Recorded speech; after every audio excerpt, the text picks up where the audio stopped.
What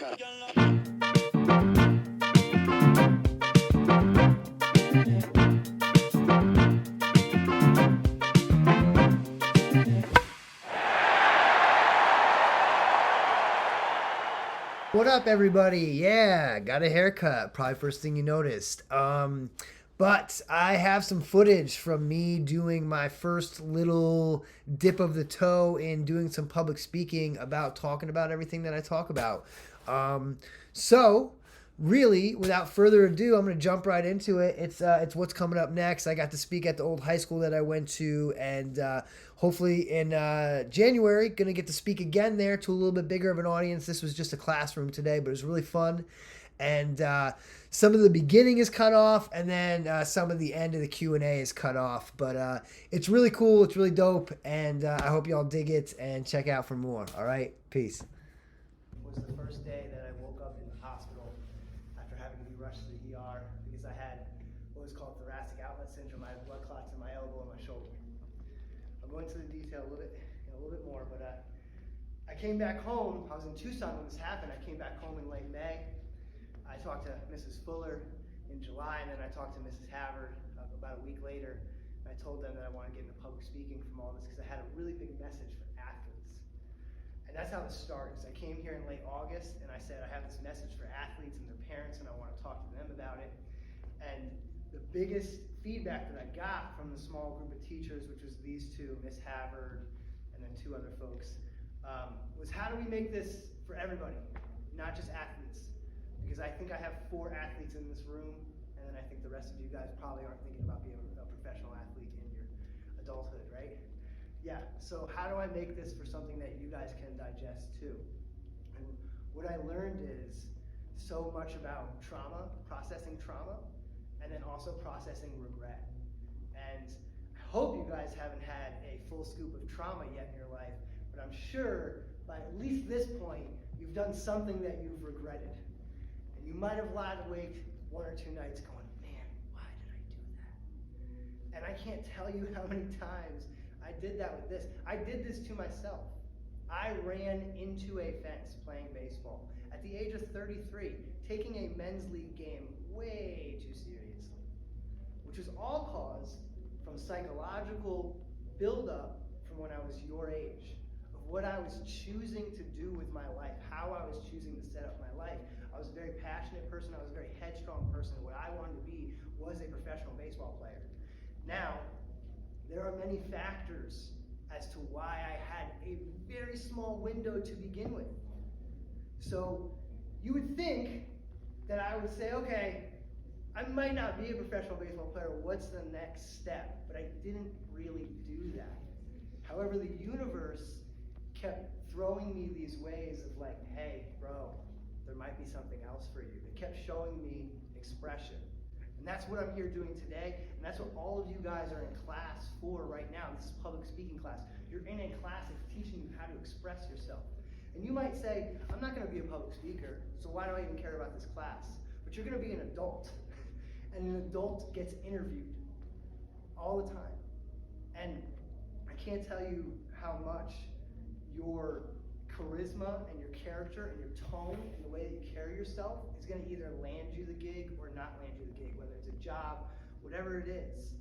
I know as a coach, when I would see kids try out for my 13U team, I would base off their body language. I cut a kid because he had bad body language. Then some other kids left my team. That's what they do in travel teams. They change other teams. And his father called me and he said, I can't find a team for Roman. Is there any way you can still find a spot on your team? And I said, yeah, we have some spots on our team, but I have to tell you, his body language was awful. And that's why I cut him. Really wasn't that bad of a player, but he didn't look like he wanted to be there. And his dad said, I know, I talk to him about that all the time. Sometimes there's a thing with dads and their sons, they don't really like to listen. But when Roman first came to me, when he came on my team, I said, Roman, I cut you because you don't look like you want to be here. I immediately expressed who I was to him, and I created a dialogue with him. And he immediately changed. And he had a great 3 months with me, an awesome season, stellar, overachieved. Because we started to build a dialogue and he started to get comfortable. So why am I telling you all this? Why am I telling you about me having a dialogue with a 13-year-old baseball player? It doesn't matter to you. I'm telling you this because dialogue and expressing myself is what has opened up so many doors for me. Expressing myself about this is what got me in front of you guys here today, and continuing to express myself is what's going to allow me to get further, and it's also built these amazing connections. There is a student in your guys' school here named Charlotte. I don't know what her last name is, but she's blonde hair, and she pulled, maybe.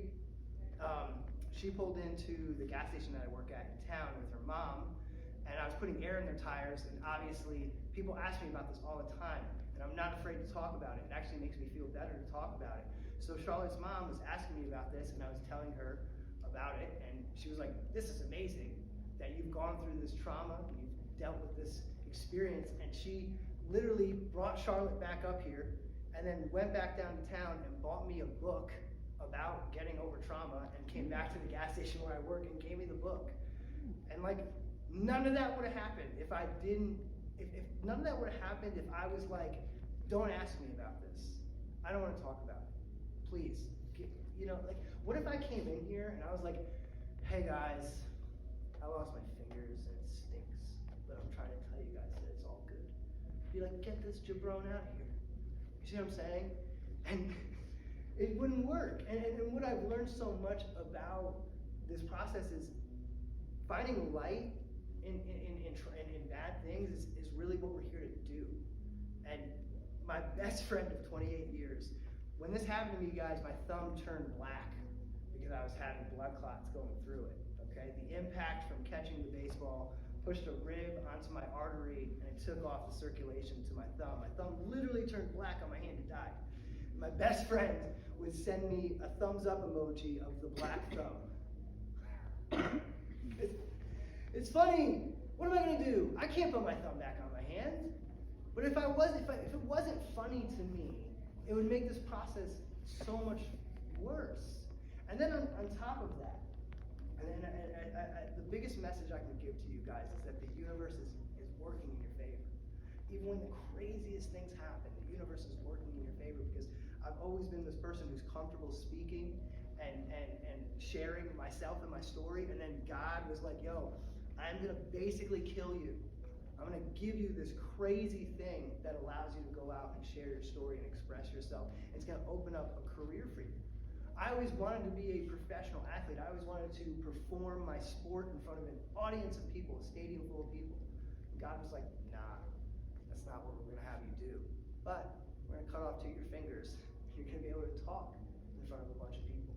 Because there's really not that much of a difference. And I think I might have said this to you athletes when I came in here a couple months ago, and for any of you guys, you don't have to be an athlete. I tell my baseball players this all the time, the best athletes are good dancers, okay? And it's because if you like to dance, you're comfortable expressing yourself. And if you're an athlete, you're expressing yourself on the court, on the field, whatever it is, okay? And you guys, non-athletes, are once again like, why are you telling me this?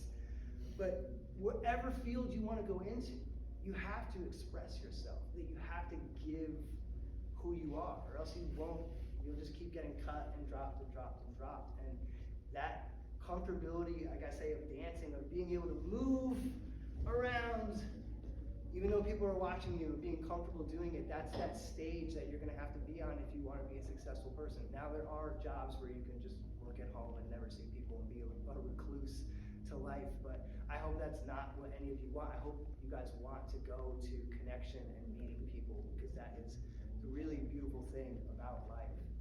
And I will say this to prove that everything happens for a reason.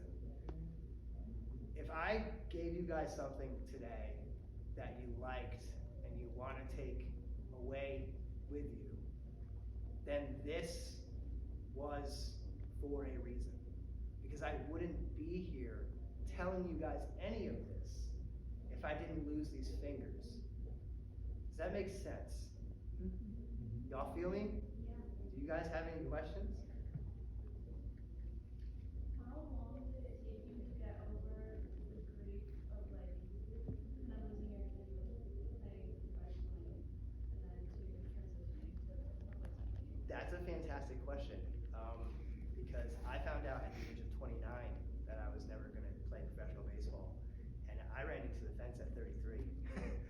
So 4 years.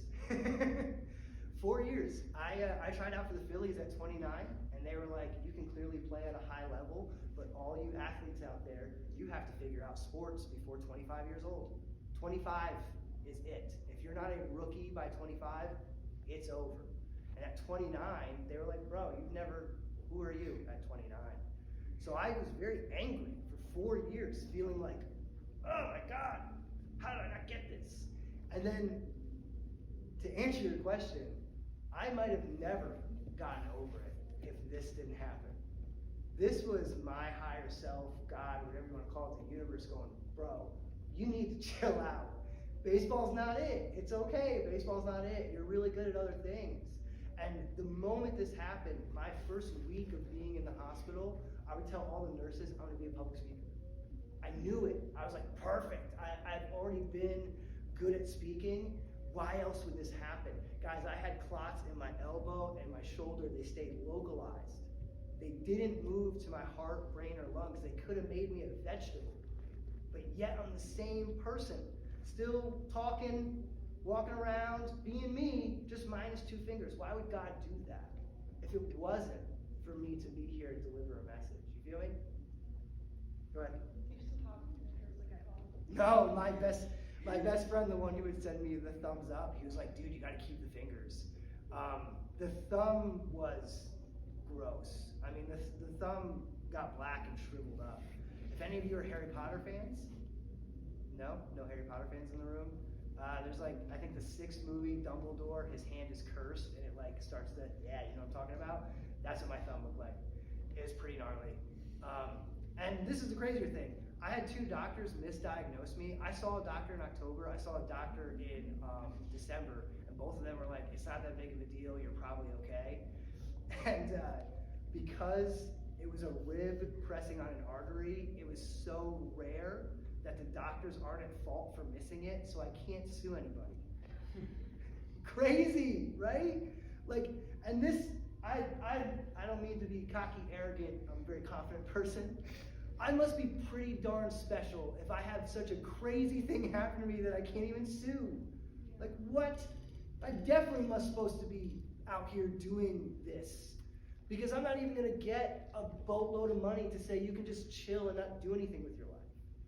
Someone asked Morgan Freeman one time, what is the meaning of life?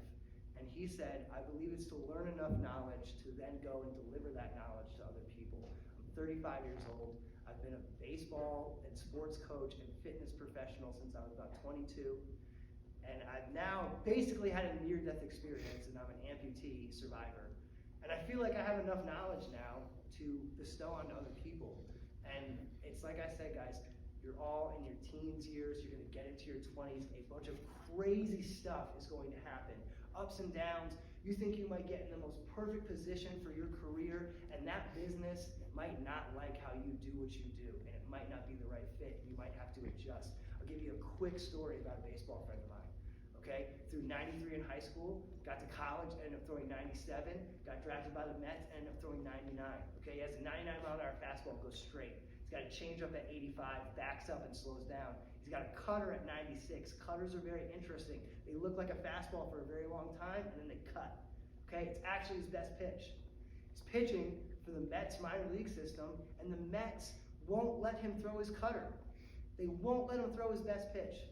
Could you imagine figuring out how to throw 99 miles an hour, and you make it to one step under the pros, and your best pitch is like a wrinkle of that 99 miles an hour, and they go, don't throw it. That's not how we do things here on the Mets. And then he got cut, and now he is just a baseball coach and a fitness professional in Tucson. So you don't know what's going to happen. You don't know what's going to happen, and you have to be able to adjust, and you have to be able to go, hey, some random dude came to my public speaking class one day and told me that the universe has a plan for me no matter what. Because this dude was missing 2 fingers, and he still walked in here with a big smile on his face and cracked some jokes about it. You guys feel me? Yeah. Yeah? Anyone else? Go ahead. Did you struggle with like expressing yourself in song? Like, how did you do it? Honestly, no, dude. I've always been an extrovert. I've always been comfortable speaking, and that's what I was trying to say before, and I probably didn't say it well enough, but here's a great example. when I went to school here, her husband I was really, really close with, okay? Unfortunately, he passed away. It sucked. He was like, he believed in me more than my own father did, and my dad was also a coach. And her husband was like, Corey is unbelievable. And then he passed away. And the first thing I did, go ahead, Mrs. Spoke. And the first thing I did, because he passed away in the summer, I came back as a sophomore. The first thing I did, unannounced, unplanned, I went to the first assembly, and I waited in line with everybody, and I made an announcement, and I laid out 10 jokes. I did a comedy routine.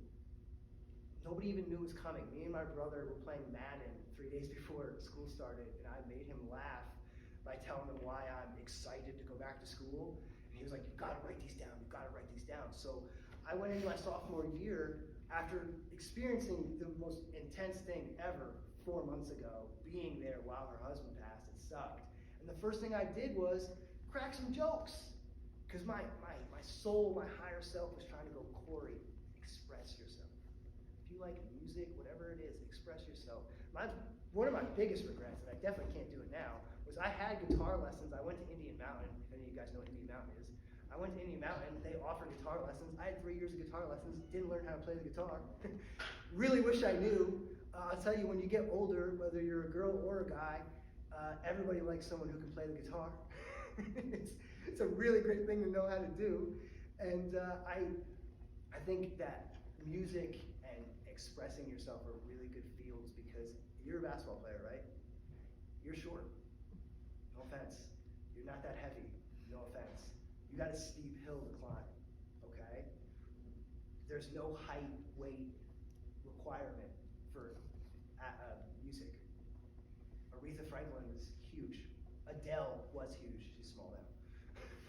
You know, you don't have to be 6'6" to play guitar. You got to be 6'6" to be a 2-guard in the NBA. You see what I'm saying? So, long answer to your question was express yourself as much as you can, and I never really had a problem.